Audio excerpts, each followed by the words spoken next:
शिक्षा उन्हें दी जा सके।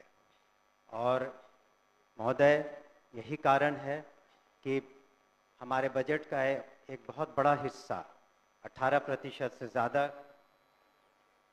करीब 52,639 करोड़ 3 लाख रुपए शिक्षा विभाग के लिए रखे गए हैं। हमारे सामने महोदय चुनौतियां अनेक हैं, जहां 74,000 से ज़्यादा स्कूल हैं, 1 करोड़ 80 लाख से ज़्यादा 1 से 12वीं कक्षा तक के स्टूडेंट्स हैं, छात्र छात्राएं हैं, और हमारे पास करीब 5,77,000 शिक्षक हैं, और सभी विश्वविद्यालयों मिलाकर के 26 लाख से ज़्यादा छात्र छात्राएं हैं। ऐसे में हमें ये ध्यान रखना था कि शिक्षा की गुणवत्ता में और सुधार आए। इसी वजह से एक ऐतिहासिक कदम माननीय मुख्यमंत्री जी ने उठाया, और commission, Bihar public service commission के द्वारा हम लोगों ने 1,73,084 विद्यालय शिक्षकों की नियुक्ति एक ही दिन में की, जो पूरे हिंदुस्तान में एक हम समझते हैं ऐतिहासिक कदम रहा। इसके अतिरिक्त आने वाले दिनों में 1,60,083 और नियुक्तियां होंगी, और उसमें जैसा कि एक सदस्य कह रहे थे, कंप्यूटर शिक्षकों की भी संख्या 26,000 होगी।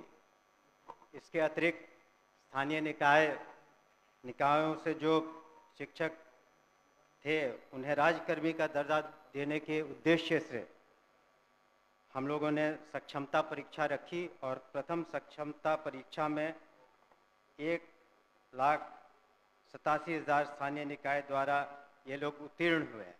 आगे चल के 85,000 से ज़्यादा लोग और परीक्षा दे रहे हैं, और हम लोगों ने यह ध्यान में रखा है कि जब नियमावली बनाएंगे उनकी सांतरण की, तो उसमें काफ़ी उदारता रखेंगे, खास करके महिलाओं के बारे में, और ख़ास करके असाध्य रोग या इस तरह के जो बीमारी से ग्रसित हैं या पति पत्नी हैं, तो उन लोगों का सांतरण में हम लोग विशेष ध्यान देंगे। महोदय, अगर हम शिक्षा में सुधार चाहते हैं तो ज़रूरी है कि हमारे शिक्षक भी उस तरह से उनकी ट्रेनिंग हो। इसी कारण से हमारे जो SCERT जो इंस्टीट्यूट हैं, यहाँ पर मैं खुद भी गया हूँ, वहाँ पर हम लोगों ने किस तरह से शिक्षकों की ट्रेनिंग अच्छी तरीके से हो सके उस पर ध्यान दे रहे हैं। और आने वाले दिनों में हमारा लक्ष्य है कि जितने शिक्षक हैं कम से कम साल में उनकी 2 बार ट्रेनिंग हो सके, और वहाँ पर जो सिलेबस बनाए जाए वो ऐसे बनाए जाए कि वो आगे चल के हमारे छात्र छात्राएँ जो कंपटीशन के एग्ज़ाम्स देंगे उसमें वो बेहतरीन रूप से सामने आ सके, कर सके। इसके अतिरिक्त जो आधारभूत संरचना है, हम लोगों ने ध्यान दिया है कि किस तरीके से स्कूलों में जो बुनियादी सुविधाएं हैं उसको दे पाएँ।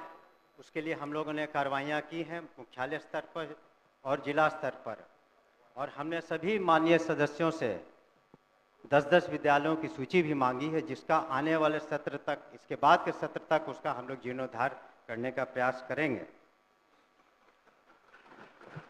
कई माननीय सदस्यों ने शिकायतें भी की थी कि जो काम हुए अच्छे तरीके से नहीं हुए हैं, तो उस पर हम लोग इंक्वायरी करा रहे हैं, और जो भी दोषी पाए जाएंगे उन पर निश्चित रूप से कार्रवाइयाँ होंगी, और कुछ कार्रवाइयाँ हो चुकी हैं। हम लोगों ने ये भी सुनिश्चित किया है कि जो हमारे निजी विश्वविद्यालय हैं उनका रजिस्ट्रेशन हो सके, ताकि सही आंकड़ा आ सके, और जब उनका आधार सीडिंग कर देंगे तो ये पता चलेगा कि जो 25% जो गरीब बच्चे हैं, बच्चियां हैं, और जिसके खर्चे की प्रतिपूर्ति सरकार करती है, वो सही आंकड़ा आ सके हमारे पास, और इस तरह से प्राइवेट स्कूलों में भी हम सही तरीके से मदद कर पाएंगे।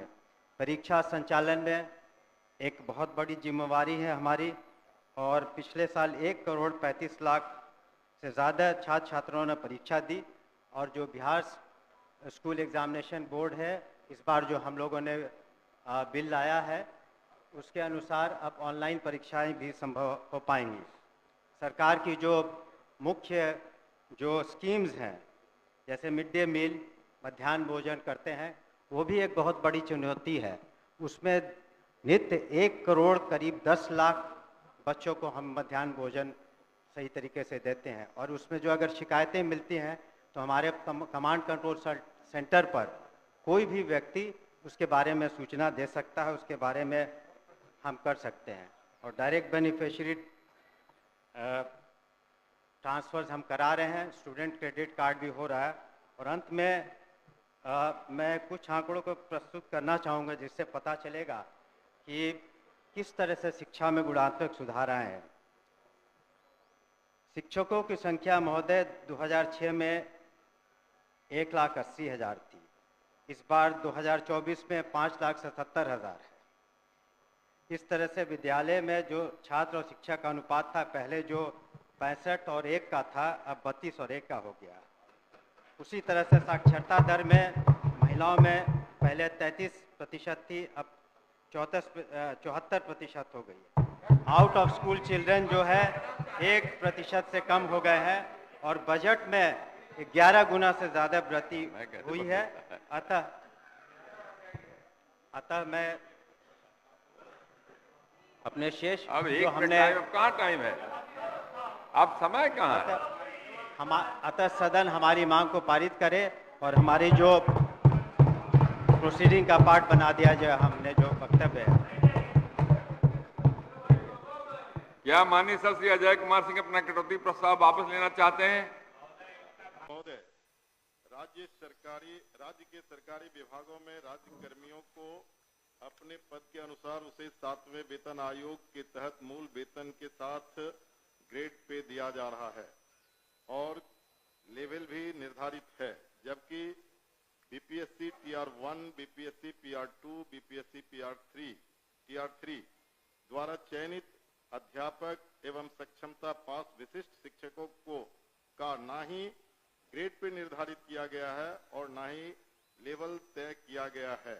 सिर्फ नियोजन के तहत वर्ग 1 से 5 के अध्यापकों को एवं विशिष्ट शिक्षकों को 25,000, वर्ग 6 से 8 के अध्यापक को 28,000, वर्ग 9 से 10 के अध्यापक एवं विशिष्ट शिक्षकों को 31,000, वर्ग 11 से 12 के अध्यापक एवं विशिष्ट शिक्षकों को 32,000 रुपया मूल वेतन दिया जा रहा है, जो 7वें वेतन आयोग से बिल्कुल अलग है, जिसके कारण भविष्य में अध्यापक एवं विशिष्ट अध्यापकों को 8वें वेतन आयोग के लाभ से वंचित रहना पड़ सकता है, जबकि उक्त शिक्षकों को भी राज्य कर्मी का दर्जा प्राप्त है।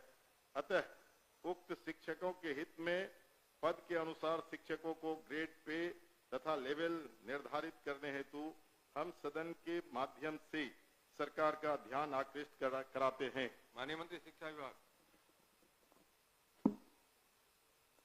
अध्यक्ष महोदय, वस्तु स्थिति यह है कि पंचायती राज संस्थाओं एवं नगर निकाय संस्थाओं द्वारा नियुक्त शिक्षकों को समान कार्य के बदले समान वेतन देने से संबंधित माननीय सर्वोच्च न्यायालय में दायर SLP-C संख्या 20/2018 बिहार सरकार एवं अन्य बनाम बिहार माध्यमिक शिक्षक संघर्ष समिति एवं अन्य के साथ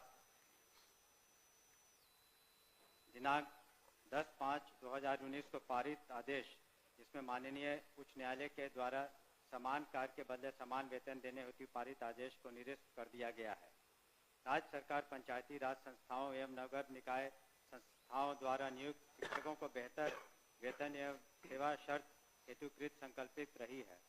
राज्य सरकार ने सहानुभूति पूर्वक इन शिक्षकों को 1/9/2020 से EPF योजना, जिसमें राज्य सरकार के द्वारा लगभग 5% अंशदान दिया गया है, से आच्छादित करते हुए दिनांक 1/4/2021 से 15% का वेतन वृद्धि किया गया। पुनः राज्य सरकार द्वारा स्थानीय निकाय शिक्षकों को बेहतर सेवा शर्त एवं वेतन प्राप्त हो के परिप्रेक्ष्य में बिहार विद्यालय विशिष्ट शिक्षा नियमावली 2023 अधिसूचित किया गया। नए शिक्षकों की नियुक्ति हेतु बिहार राज्य विद्यालय अध्यापक नियुक्ति, स्थानांतरण, अनुशासनिक कार्रवाई एवं सेवा शर्त नियमावली 2023 अधिसूचित किया गया। सरकार द्वारा इन दोनों नियमावली से नया पद सृजित किया गया। यह पद 7वें वेतन आयोग लागू होने के बाद सृजित किए गए हैं, इसलिए यह पद सातवें वेतन आयोग द्वारा निर्धारित पदों में सम्मिलित नहीं है। सरकार द्वारा सरकार के अन्य बहुत सारे पद सृजित किए जाते हैं जो सातवें वेतन आयोग में सम्मिलित नहीं होते हैं।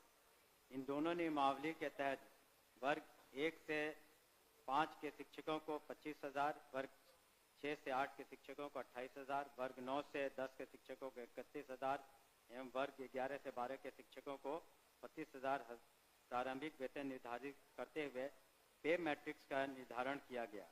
उक्त नियमावली के तहत शिक्षकों को बेहतर प्रोन्नति का लाभ दिया गया। अगले संभावित जो वेतन आयोग 8वां वेतन आयोग में ये शिक्षा विभाग द्वारा इन विद्यालय अध्यापकों एवं विशिष्ट शिक्षकों के वेतन मान को उचित स्तर पर निर्धारित करने हेतु वित्त विभाग को अनुशंसित किया जाएगा। महोदय,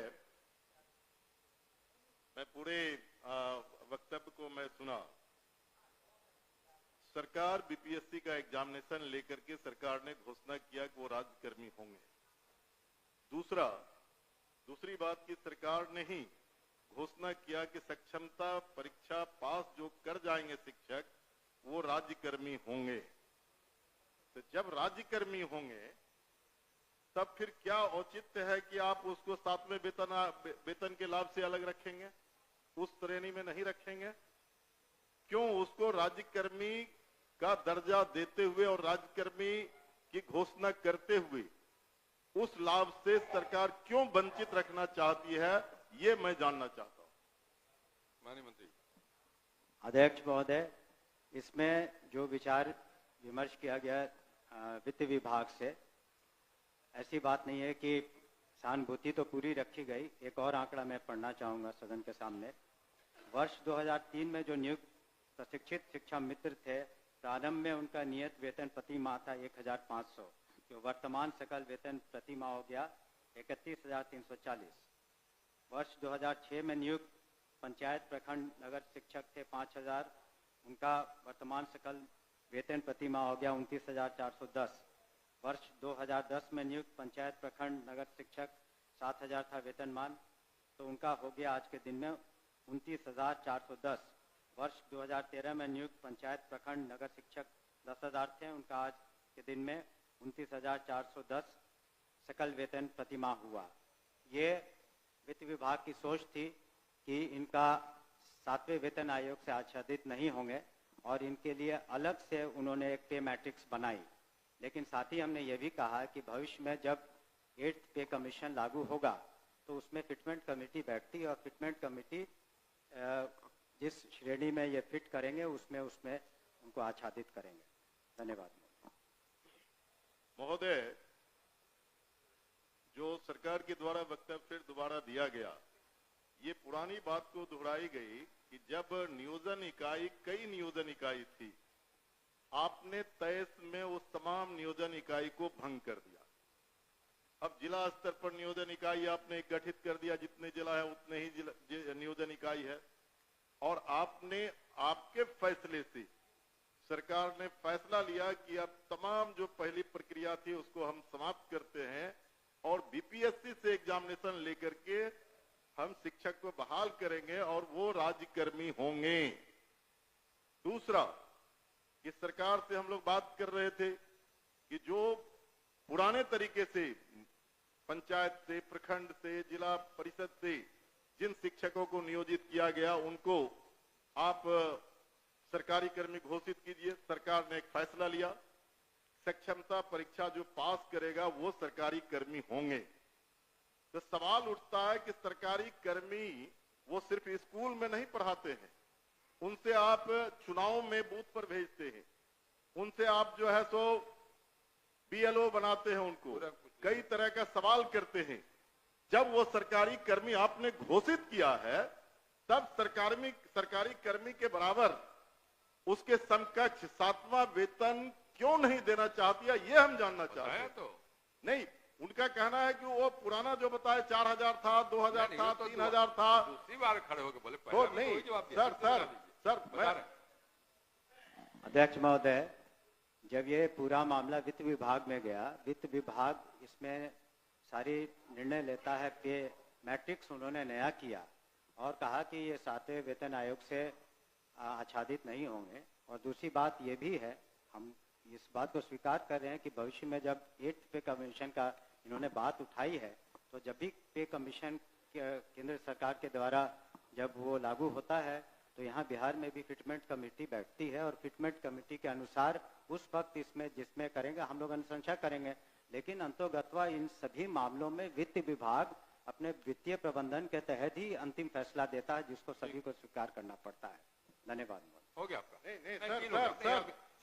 नहीं सर ठीक है, वो लोग पूछेंगे, लेकिन मेरा सबमिशन है सर, सप्लीमेंट्री मेरा ये है कि वित्त विभाग से सारी प्रक्रिया को पूरा करते हुए तब आपने बीपीएससी का एग्जामिनेशन लिया और तब आपने राज्यकर्मी का दर्जा दिया।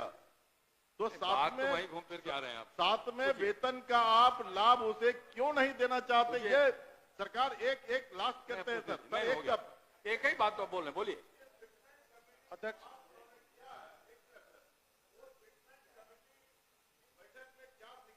इन मुद्दों को रखा जाएगा? कह तो रहे, हमने तो कहा ही कि जब 8th कमीशन का जो उसमें फाइंडिंग्स आएंगी, तब बिहार में जब फिटमेंट कमेटी होगी तो अलग अलग विभाग का उसमें टेकअप किया जाता है, तो उस वक्त विचार किया जाएगा निश्चित रूप से। धन्यवाद। ओके। अध्यक्ष महोदय, वर्ष 2023 में